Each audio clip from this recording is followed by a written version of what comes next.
Hello Fish World. Today I'm be teaching you how to make a breeding mop. Here at Ian's Fish Room we have some projects planned for us, and soon we're going to be breeding some rainbow fish. And to breed rainbow fish you need breeding mops. The first thing we need to do is gather our supplies. So you're going to need some yarn. I like to use green because it seems to work well as far as getting fish to breed. I think it's a good natural color. You're going to need your scissors to cut your yarn. You'll need some kind of cork. I've got a cork stopper here. It doesn't have to be this kind. Any cork will do, but you're going to need a piece of cork. You'll need some tape. And lastly, you need some type of book. Doesn't have to be this is one of my books for school. Doesn't have to be a psychology book, be any type of book, but I suggest a hardback. That way you're gonna have a space around, and you'll see in just a minute why that's gonna be important. So we're gonna start with our book and a piece of yarn. And I like to measure our yarn out right there.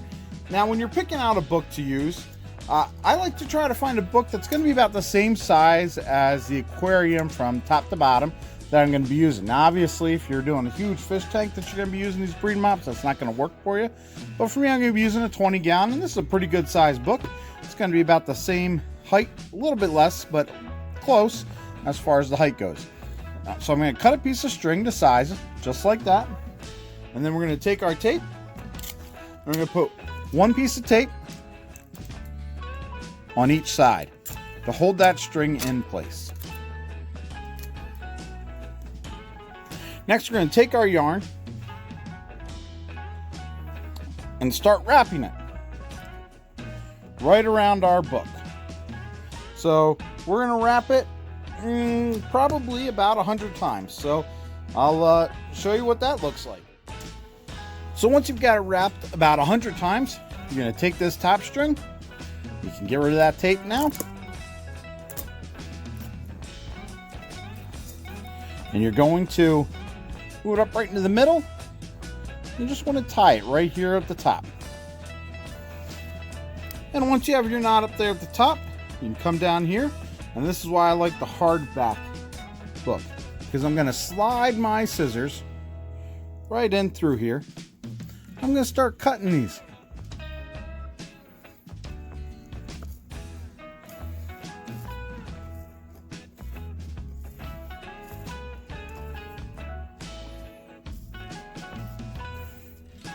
And that cover gave me just enough space to fit my scissors in there so I could cut away. And now we're a little bit closer to getting our mop done. So before I show you the next step of making your own breeding mop, I just ask you to hit that subscribe button. It's really helpful for us as we're trying to grow our channel, and it really kind of encourages us to keep going and keep making videos for you guys. So go ahead and hit that subscribe button for us. Thanks. So next step, you're gonna need a little piece of yarn like that. You're gonna need your cork and your mop. And what you're gonna do is you're gonna put your cork right here in the middle of your mop between both sides. And I like to just pull it around. Like I said, you can do this with any of them. And make a little top right here. And then to hold that cork in place, you're going to use that other little piece of string. And you're going to tie it right around like this. And once we get that all tied up, we have our floating breeding mop. Now, if you don't want to have a floating breeding mop, I would still tie a little string here. I just would leave the cork out. And then you can have it down at the bottom for your egg scatters and that type of thing. But for us, we're going to be doing some rainbow fish, and so we want ours floating, and that's the purpose of that cork. Now, we're not quite done yet. There's a few other steps we're going to take before we are ready to put our mops into our fish tank. The next step in our process is to boil our breeding mops. And the reason we're going to do this, we drop them in, is because we want to take any dye out of you know, it's excess dye out of these before they get in our tank. And it'll make it so that they do a lot better when we put them in our tank, sinking and staying where we want them. So we can take a quick look. And there they are. And we'll let them boil in there for, you know, 3 or 4 minutes.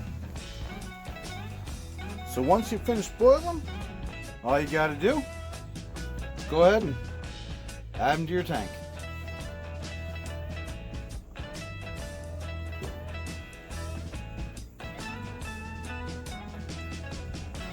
And your mops are done. Thanks for watching, guys. I hope that's helpful for you and that's something you enjoyed. If you're interested in some more fish content, make sure you go ahead and check out these videos right over here.